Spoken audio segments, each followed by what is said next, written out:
ત્યારે તમારે કઈ કઈ જવાબદારીઓ નિભાવવી પડે, જેમ કે to conduct the research, to ensure the outline is on the track, to protect the confidential data of the respondents, to record n number of events which happen during the research work or which is already happened so far in the field. આ મુદ્દા આપણે જોઈએ one by one. To conduct the research. Research કરતી વખતે ખાસ કરીને marketing ફિલ્ડમાં રિસર્ચરે બહુ જ કોન્શિયસલી રિસર્ચ રિલેટેડ વર્ક કરવું પડતું હોય છે, કે જેમાં રિસર્ચરે કયા પ્રકારના ક્વેશ્ચનર કન્સિડર કરે છે, કે જેમાં કયા પ્રકારના ક્વેશ્ચન કન્સિડર કર્યા છે research, whether the questions are open ended or the close ended.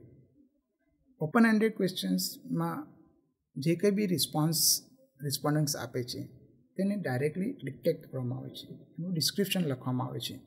જ્યારે ક્લોઝ એન્ડેડ ક્વેશ્ચન્સમાં ઓપ્શન્સ અવેલેબલ હોય છે રિસ્પોન્ડન્ટ્સની પાસે, કે જેમાં રિસ્પોન્ડન્ટ્સ ચોઇસ કરે છે, કે જેમાં 5 ઓપ્શન્સ અવેલેબલ હોય, 4 ઓપ્શન્સ અવેલેબલ હોય, તેનાથી વધુ અવેલેબલ હોય, subject to what kind of question is and what kind of options are available.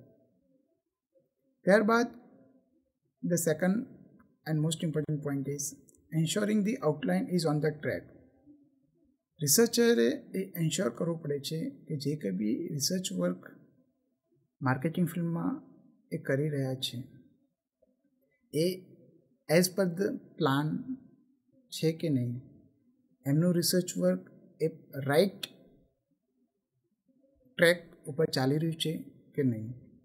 અગર નથી ચાલી રહ્યું તો એને રિસર્ચરે પોતાના રાઇટ ટ્રેક ઉપર લાવવા માટે પ્રયત્ન કરવો જોઈએ, કે જેથી રિસર્ચર પોતાનું રિસર્ચ વર્ક બહુ ફોકસ્ડ રાખી શકે. અને ફોકસ્ડ રિસર્ચ હોય તો જે કંઈ બી એનાલિસિસના અંતે આઉટપુટ આવે એ બહુ જ કોન્ક્રીટ આવે, કે જે રિઝલ્ટ રિસર્ચરને તેમજ રિસ્પોન્ડન્ટને તેમજ અન્ય ઇન્સ્ટિટ્યૂટ્સને, ઓર્ગેનાઇઝેશન્સને, અન્ય લોકોને કે ફ્યુચર રિસર્ચર્સને એ રિસર્ચ બહુ જ ફાયદાકારક રહે છે. Next the most important point is protecting the confidential data.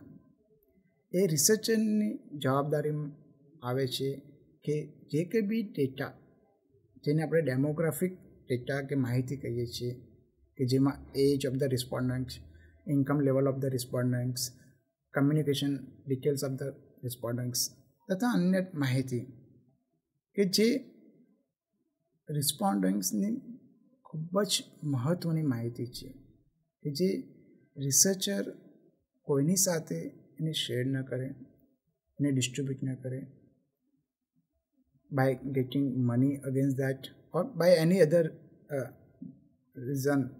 એ કોઈ પણ સંજોગોમાં આ પ્રકારની કોન્ફિડેન્શિયલ માહિતી ક્યારે શેર ન કરે. Then fourth most important point is recording any events or such events. જ્યારે રિસર્ચર રિસ્પોન્ડન્ટ્સનો રિસ્પોન્સીસ લઈ રહ્યા હોય છે ત્યારે જે કંઈ બી રિસ્પોન્ડન્ટ્સના વ્યૂઝ હોય, મત હોય, કે જે ક્વેશ્ચનર થકી કે ઇન્ટરવ્યૂ થકી ડાયરેક્ટલી રેકોર્ડ ન થતા હોય તે પ્રકારના, જેવા કે બોડી જેસ્ચર, કે રિસ્પોન્ડન્ટ્સનો બોડી જેસ્ચર કયા પ્રકારનો છે, એ પોઝિટિવ એટીટ્યૂડવાળા છે,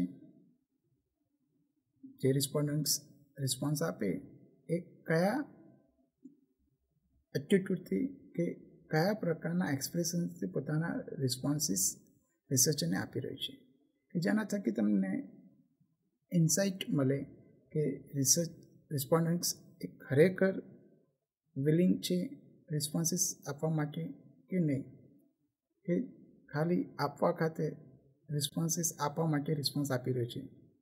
તો રિસર્ચરે એ ખાસ ધ્યાન રાખવું જોઈએ કે જે કંઈ બી રિસ્પોન્સીસ રિસ્પોન્ડન્ટ્સ આપી રહ્યા છે તેની સિરિયસનેસ કેટલી છે, રિસ્પોન્ડન્ટ્સની સિરિયસનેસ કેટલી છે, તે ખરેખર રસ ધરાવે છે રિસ્પોન્સ આપવામાં કે નહીં. અગર નથી તો એ રસ ઇન્ટરેસ્ટ રિસ્પોન્ડન્ટ્સમાં કઈ રીતે ક્રિએટ કરવો ને રિસ્પોન્ડન્ટ્સ જોડેથી બેસ્ટ ઓફ માહિતી કઈ રીતે કઢાવી તે રિસર્ચરના હાથમાં છે. રિસર્ચરે પોતાના આઈક્યુ લેવલ પ્રમાણે રિસ્પોન્ડન્ટ્સને કન્વિન્સ કરવા જોઈએ કે ભાઈ આ રિસર્ચ જે અમે કરી રહ્યા છીએ એનું શું મહત્ત્વ છે, એનાથી રિસ્પોન્ડન્ટ્સને શું ફાયદો થશે, રિસર્ચરને શું ફાયદો થશે, અન્ય સંબંધિત સ્ટેક હોલ્ડરને એનાથી શું ફાયદો થશે. હવે આપણે નેક્સ્ટ પોઈન્ટ ઉપર જઈએ, કોડ્સ ઓફ એથિક્સ, જેવા કે basic principles, honesty, professional responsibility, transparency, ownership, recording and observation technique, data protection and privacy, કે જેને આપણે બ્રીચીસ ઓફ કોન્ફિડેન્શિયલિટી પણ કહીએ છીએ. હવે આપણે આ યુનિફોર્મ કોડ્સ ઓફ એથિક્સ છે જે આપણે જોયા, જેવા કે basic principles, honesty, professional responsibility, transparency, ownership, recording and observation techniques, data protection and privacy. આ યુનિફોર્મ કોડ્સ ઓફ એથિક્સ કે જે નોર્મલી દરેક ફિલ્ડ કે દરેક સેક્ટર ને એસોસિએટેડ છે. આ કોડ્સ ઓફ એથિક્સ આપણે વન બાય વન જોઈશું. પહેલું, ethics, basic principles.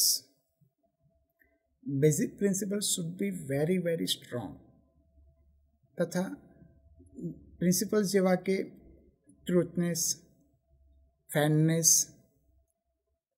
Honesty towards the work and many more. Basic પ્રિન્સિપલ્સનું ખાસ મહત્ત્વ છે માર્કેટિંગ રિસર્ચમાં.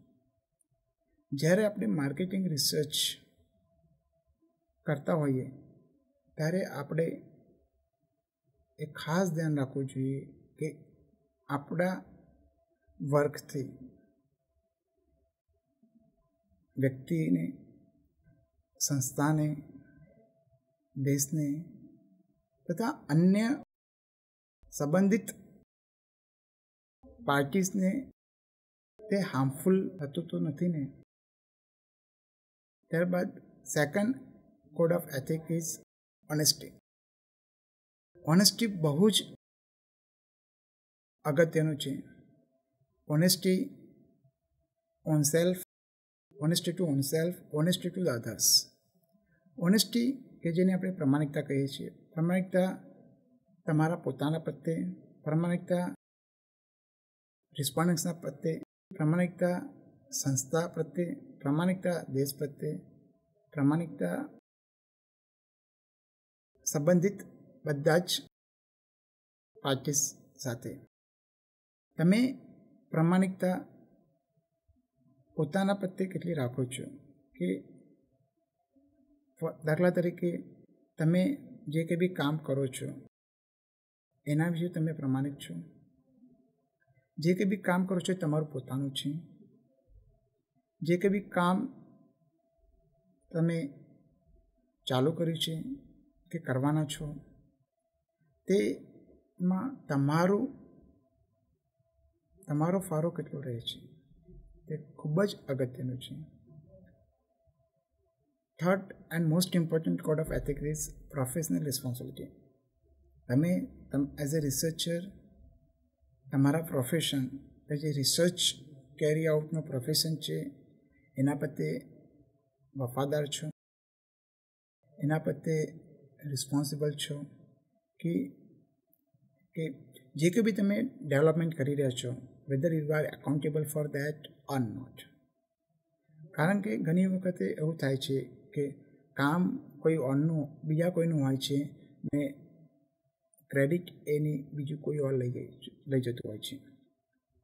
એટલા માટે પ્રોફેશનલ રિસ્પોન્સિબિલિટીનું ખૂબ જ મહત્ત્વ છે કે જેમાં વ્યક્તિનું પોતાના પ્રોફેશન પ્રત્યે કેટલી એકાઉન્ટેબિલિટી છે, તે રિસર્ચ વર્ક સાથે એંગેજ છે તો એ જેન્યુન રિસર્ચ વર્ક કરે છે કે નહીં, કે અન્ય કોઈના રિસર્ચ વર્ક ઉપર પોતાનું નામ સ્ટેમ્પ કરીને એને માર્કેટમાં ફ્લોટ કરે છે કે એના માર્કેટમાં સેલ કરે છે.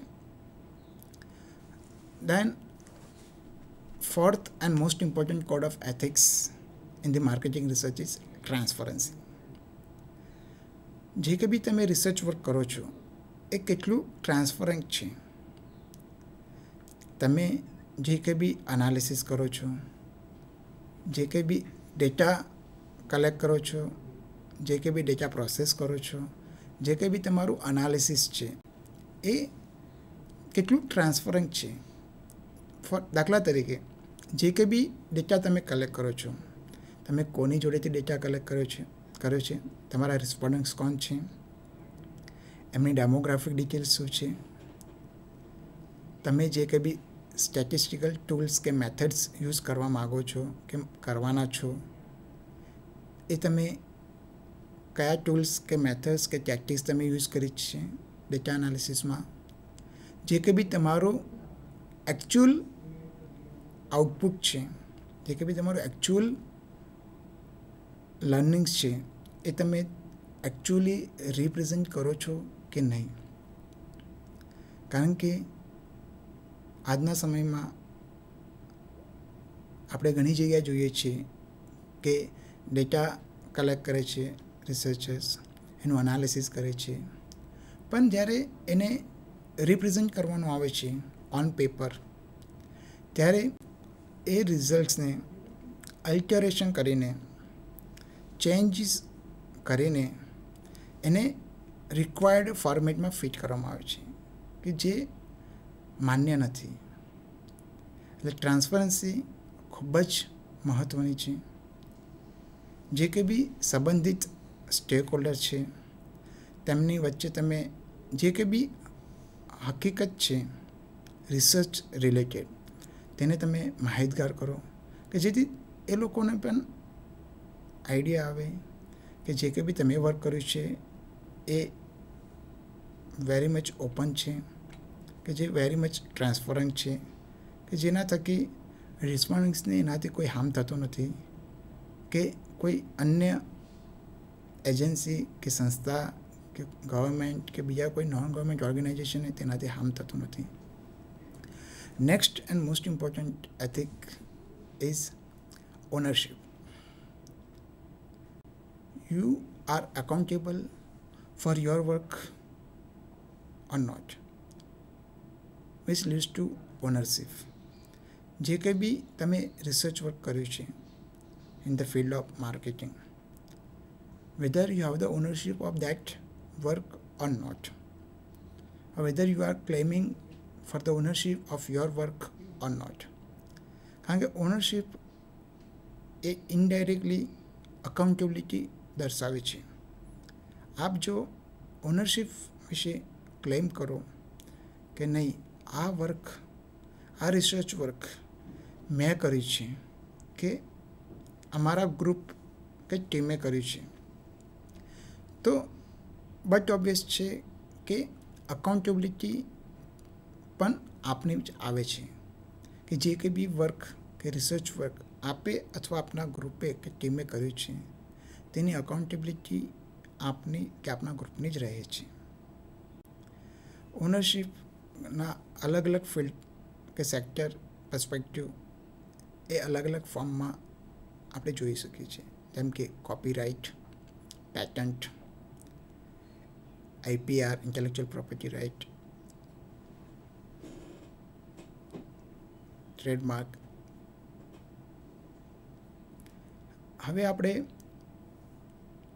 નેક્સ્ટ કોડ ઓફ એથિક્સ ઉપર જઈશું, which is known as recording and observation technique. આ રેકોર્ડિંગ અને ઓબ્ઝર્વેશન ટેકનિકમાં આપણે જે કંઈ બી ડેટા કલેક્ટ કરીએ છીએ, જે કંઈ બી ઇન્ફોર્મેશન માર્કેટમાંથી રિસ્પોન્ડન્ટ્સ થકી આપણે કલેક્ટ કરીએ છીએ, કે જે આપણે કયા ફોર્મમાં કલેક્ટ કરીએ છીએ. આપણે એ માહિતી ઇન્ફોર્મેશન ક્વેશ્ચનર થકી કલેક્ટ કરીએ છીએ, કે ઇન્ટરવ્યૂઝ થકી કલેક્ટ કરીએ છીએ, કે ફોકસ્ડ ગ્રુપ ઇન્ટરવ્યૂ થકી કલેક્ટ કરીએ છીએ. તો આ રેકોર્ડિંગ આપણે જેને આપણે રેકોર્ડિંગ ઓફ ડેટા કહીએ છીએ, એ કયા ફોર્મેટમાં કરીએ છીએ, અને જે કંઈ બી ઓબ્ઝર્વેશન આપણે જોઈએ છીએ, જ્યારે આપણે રિસ્પોન્ડન્ટ્સ જોડે એઝ એ રિસર્ચર રિસ્પોન્ડન્ટ્સ જોડે જઈએ છીએ, તો ડેટા આપણે either feeling of the questioner થકી કરીએ છીએ, અથવા ઇન્ટરવ્યૂ અથવા ઇન્ડિવિજ્યુઅલ ઇન્ટરવ્યૂ કાં તો ગ્રુપ ઇન્ટરવ્યૂ થકી આપણે ડેટાનું કલેક્શન કરીએ છીએ. અને ત્યારબાદ આપણે એ ડેટાને કે ઇન્ફોર્મેશનને આપણે આપણી રિક્વાયર્ડ ફોર્મેટમાં એને ફીડ કરીએ છીએ, અને ત્યારબાદ એનું અનાલિસિસ કરીએ છીએ. તો જે કંઈ બી રિસ્પોન્ડન્ટ થકી આવે છે, તે રિસ્પોન્સીસ ક્વેશ્ચનર ફોર્મમાં કલેક્ટ કરીએ છીએ, કે પછી ઇન્ટરવ્યૂ થકી કરીએ છીએ. ક્વેશ્ચનરમાં જે કંઈ બી નંબર ઓફ ક્વેશ્ચન્સ હોય, એમાં જે કંઈ બી આપણે ઓપ્શન્સ એમને આપેલા હોય રિસ્પોન્ડન્ટ્સને, એ રિસ્પોન્સીસનું આપણે કોડિંગ કઈ રીતે કરીએ છીએ, અલગ અલગ ફોર્મેટમાં, either in Excel or in SPSS or in other such softwares. એનું ડેટા એન્ટ્રી કઈ રીતે કરીએ છીએ, અને ત્યારબાદ કયા સ્ટેટિસ્ટિકલ ટૂલ્સ એના ઉપર આપણે રન કરીએ છીએ, કે જે આપણને એક્સપેક્ટેડ રિઝલ્ટ તરફ દોરી જવામાં મદદ કરે છે. એટલે રેકોર્ડિંગ અને statistical methods or you can say observation statistical methods, કે જેનું બહુ જ મહત્ત્વ છે.